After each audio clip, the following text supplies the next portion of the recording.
空英才艺媒体营开始报名喽！7月共2梯次，3天打造媒体精兵。5月5号前享早鸟价，详情请洽空英商城。现在请收听教学节目。Advanced Studio Classroom is on the air.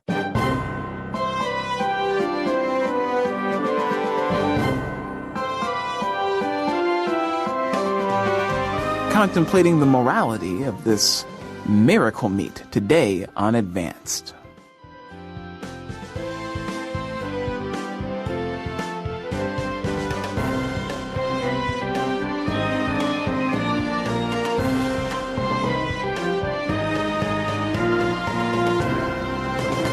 Ladies and gentlemen, hello, welcome back to Advanced Radio. I am your host, David, and today is May 4th, 2021. We are on day 2 of our food article, talking not just about any regular food, but on a special form of cell-cultured meat. We talked about what cell-cultured means yesterday. It means the growing of cells in a laboratory under controlled conditions. Instead of getting the meat from an animal, you're getting the meat from the cells of an animal that you grew just into the part that is edible.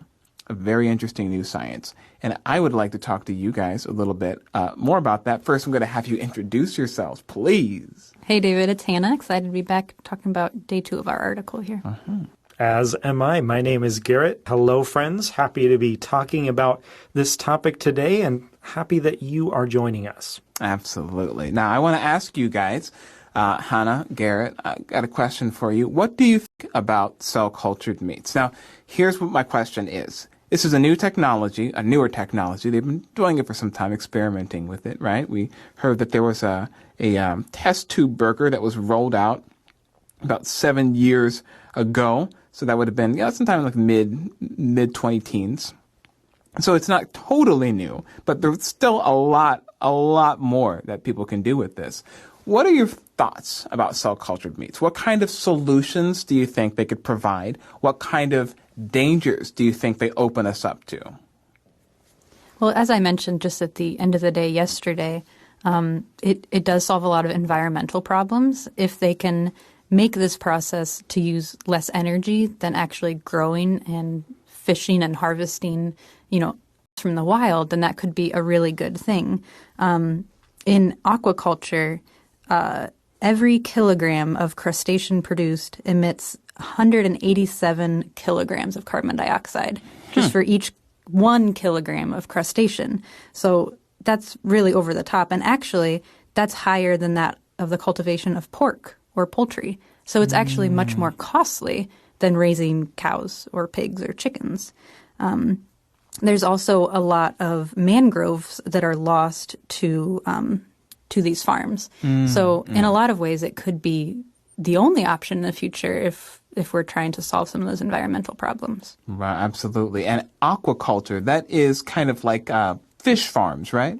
Exactly, yeah. It's raising fish and crustaceans in the wild, but within kind of a farm setting. Wow. And mangroves, we've actually talked about mangroves in advance before, but they're a very special kind of tree that has a vast environmental significance in the way that it protects certain kinds of terrain like swamps and wetlands. The way that the mangrove grows and the way that it contributes to its environment really creates the climate for a lot of life. And the fewer mangroves we have, because the wood is very valuable or might be cleared for other reasons like for aquaculture, is the more it breaks down some of those some of the biodiversity that we have in our world, because a lot of life is built around those trees, right? So things are very delicate in our world, very delicate. Garrett, what do you think? Yeah, I think similarly along those lines, an increase of this technology would create a lot more stability and I think flexibility. In terms of you don't need those big, vast farms to create these things. You can make this meat just in a laboratory, and that can be put in a lot more places. And there could be a lot more accessibility to different new kinds of meat to people that ordinarily wouldn't have those things. And so even in countries that are far away from production of shrimp, maybe a country far from the ocean could also be producing these things and have a a lot more availability throughout the year. Yeah, exactly. And without having to worry about long transport times, taking it from the sea to, from the New York harbor or something to Missouri, some landlocked state in the central United States, right? So much energy with trucks and refrigeration and all of these things. If there's a lab in Missouri that already can produce these kinds of shrimps, right, then of course that consumes less energy. I think it definitely has to do with something that Hannah mentioned. How much energy does it take to do this, and whether or not that is comparable to the benefits that you're getting on the other side. The other thing that I find very interesting is actually I was talking to one of our other teachers, Josh, about this. You guys certainly have heard him on the radio before. Very insightful guy. He was making the point to me that if this technology would eventually lead to being able to grow human organs from stem cells, then it's absolutely worth continuing to pursue. Because you think about it, you have these people on organ transplant lists who are waiting for, they're waiting to get a new kidney, a new liver, a new this, a new that. And if they would be able to start growing human organs in this way for people who need transplants, I mean, think of how much of a blessing that would be. Of course, there'd be a kind of a rough patch of testing. It's a long ways before we get to that. But if this would lead to that, that's something that I'm very enthusiastic about, seeing that kind of benefit. Well, we are going to be talking about some of the other questions that people have about these special kinds of cell-cultured meats. As we get into our article, we're going to hop right into our first reading, which is just going to be the first chunk, that first paragraph before we talk about why shrimp. So why don't we dive into that now and start exploring some of these existential questions.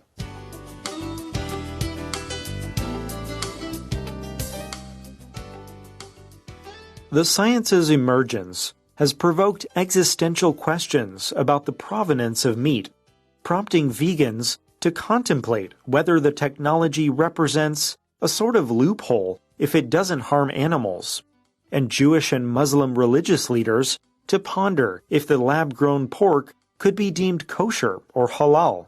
Eventually, the technology could allow for novel kinds of meat to be made, presenting chefs with unusual possibilities. Investors are pouring hundreds of millions into the industry, inspired by the success of plant-based meat companies Beyond Meat and Impossible, which helped demystify alternatives to eating farm animals for a far wider audience than previously thought possible. Existential questions, Garrett. That's right. Existential is a fun word here. Existential things deal with how we think about who we are, about what is meaningful to us, about morality. Exactly. Just to think that some shrimp meat, or lab-grown burgers would get us to start thinking about the nature of life. But that is very much where this kind of technology would lead us to start thinking. Now, here we got this word provenance, existential questions about the provenance of meat, or just referring to the place or origin of something. And it's leading some people to contemplate. What are some of the people that are starting to have these existential questions about the provenance of meat, Hannah? Well, there are a few different groups of people who this could affect. The first one our article mentions are vegans. Mm-hmm. So like you mentioned, vegans are people who don't eat any kind of animal products. Mm-hmm. So that means no milk, no eggs, often no honey, things like that. So a lot of people are vegans for different reasons. Sometimes it's health reasons. Sometimes it's environmental concerns. Sometimes it is a care about the well-being of animals and how we treat them. So if there's someone who is a vegan because they don't want to harm animals, would they eat a product made of animals that didn't harm a real live animal? Mm-hmm. It's a very interesting, almost circular question to think about. Right. Yeah. I think the other interesting thing is the Jewish and Muslim religious leaders. This one, I think, and this is just me. I'm not a Jew or a Muslim, right? So this is just coming from me. But I think that for this crowd, the answer is a little bit more straightforward. So it's leading the Jewish and Muslim leaders to ponder if the lab-grown meat pork could be deemed kosher or halal. Both these words, kosher and halal, are just refer to foods that are prepared or prepared in a special kind of way that makes them clean for practitioners of that religion, right? Now, I think that the answer would be no, right? Because pork is pork. Yeah, there are very specific, I don't know if you'd say regulations or things within those religions that determine which things can be eaten. And it seems very clear to me that pork is not one of those things. Right. So if it's lab-grown pork, it's still pork. Yeah, and I think similar for the vegan thing. If they decide they want to eat this because it doesn't go against those reasons why they want it to be vegan, I think that makes total sense. But they're then no longer vegan. And that's okay, but you would not be making a vegan decision to eat this because it is real meat. Right, yeah. It just depends upon your reasons, right? But none of us in this room are vegans, Jews, or Muslims, but that's our perspective on it. You can ask your Jewish friends what they think after you read this article. Now, eventually the technology could allow for novel kinds of meat to be made, presenting chefs with unusual possibilities. I don't really know what that means. What is a novel kind of meat? Maybe it'd be like if you took shrimp cells and pig cells and made some kind of hybrid meat. Primps. Yeah, pork shrimps. Hey, what you doing? Oh, going down to the store to get a pork shrimp sandwich. Oh, they got that now? Yeah, they made it in a lab. That's the future of you telling your friend where you're going to go for lunch. That's the future right there. Now, yeah, it could very well be something like that, but I think it does open up a lot of unusual possibilities. And what I find interesting is that investors apparently consider this to be a safe investment. Yeah, I've seen projections online that this industry or food tech in general will be hundreds of billions of dollars within just the next few years. Wow. And of course, there are many different parts of that industry. But yeah, it seems like there is a lot of possibility here for many of the reasons that we've talked about these 2 days.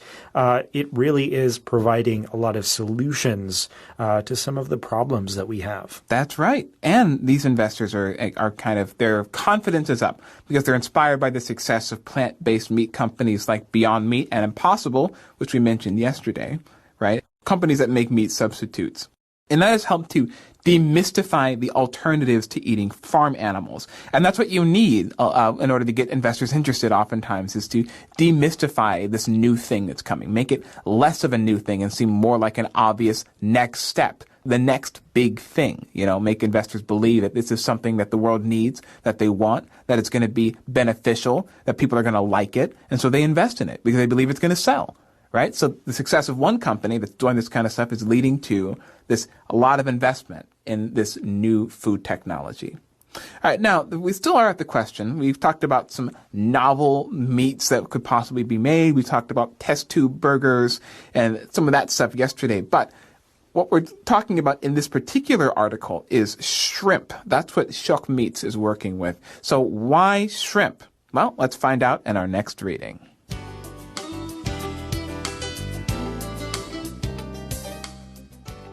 Why shrimp? The simplicity of shrimp is what drew Shriram, 35, to the crustacean, which, unlike beef, pork, or chicken, comprises one uniform muscle. Being in Asia was also a plus.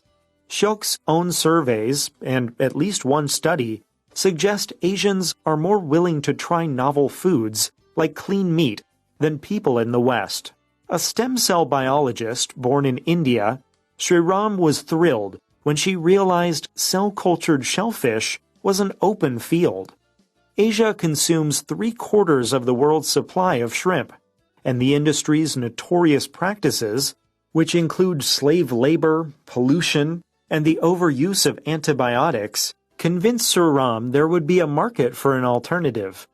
Shock was founded by Shriram and fellow scientist Ka Yiling. By 2019, the pair had developed a prototype that required Shriram, a vegetarian, to eat shrimp for the first time, so that she could compare it to the prototype. I could definitely smell and taste the ocean, she said of the creation. Driving down costs remains the biggest hurdle.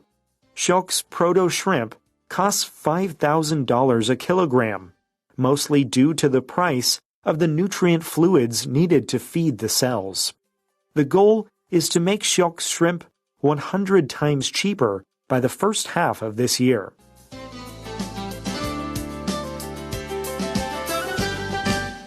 Hannah, why did she decide to choose shrimp?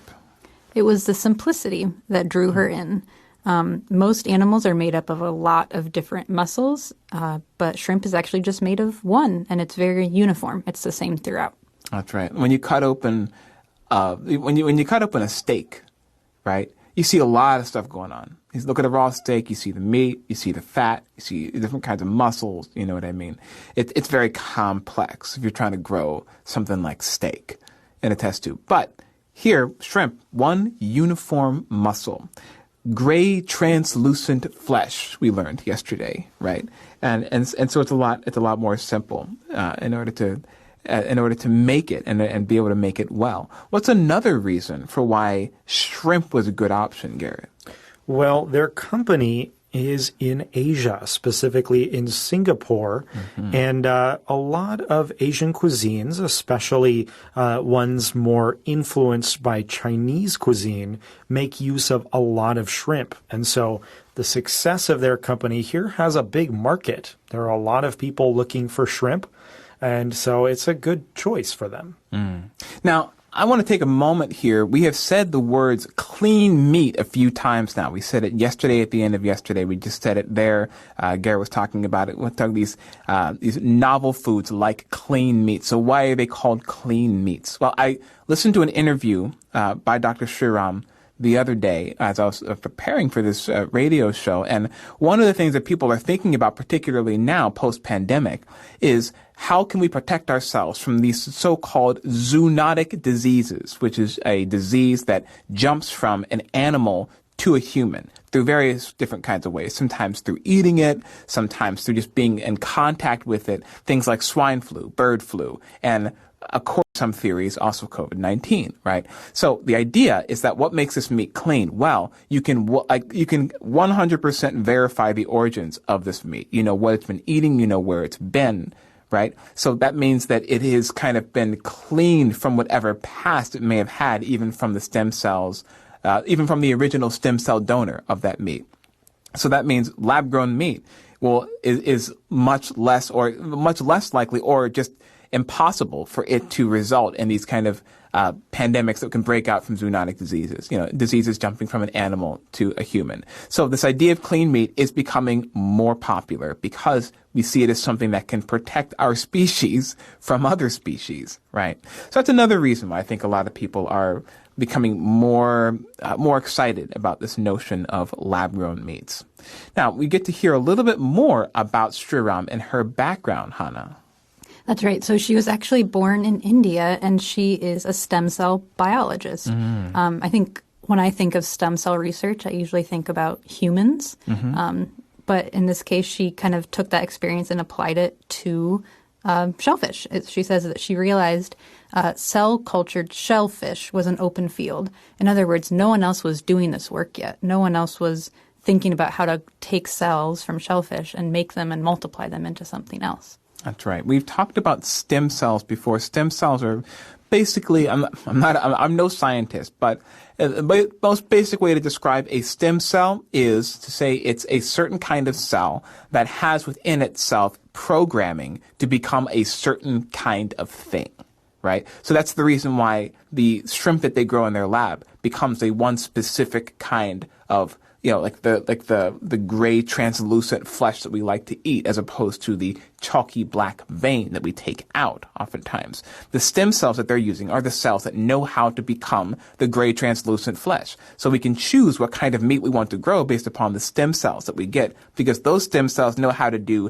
that one thing. And you let them grow, they will do that one thing. And that's what makes it such an interesting field. And that's what makes it so exciting, even when it gets to the medical applications. Now, Asia eats a lot of shrimp, Garrett. That's right. We see here in our article, Asia eats 3/4 of all of the world's shrimp. A lot more than other places. So again, it is a great market for this new product that they're producing. And have you heard anything about some of these notorious practices in fishing for shrimp? I've seen a couple of documentaries on some of these problems with fishing, maybe not specifically with shrimp, but of course these are things that would be prevented by making this kind of meat in a laboratory.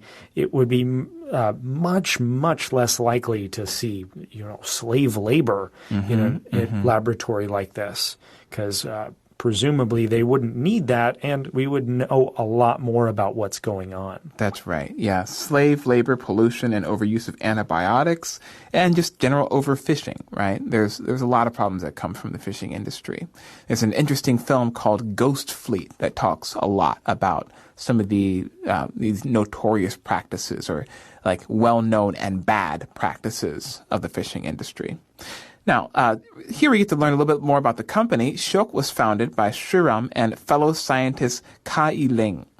By 2019, they were already on their way, Hannah. That's right. They had already developed the prototype for this new product they had, but they had to go through a kind of alarming process to test it. Sriram was a vegetarian. Yes. And she had to eat shrimp, not just their lab-grown shrimp. She had to eat naturally caught, once alive, now dead shrimp. Yes. To compare yes. the flavor. I imagine that was a hard thing for her to do. Yes. And a prototype is basically the first example of something.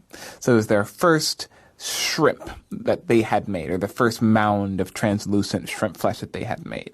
But she seems to have felt pretty, despite how traumatic it may have been, she seems to have felt pretty positive about their creation. She says she could definitely smell and taste the ocean, is what she said of her creation.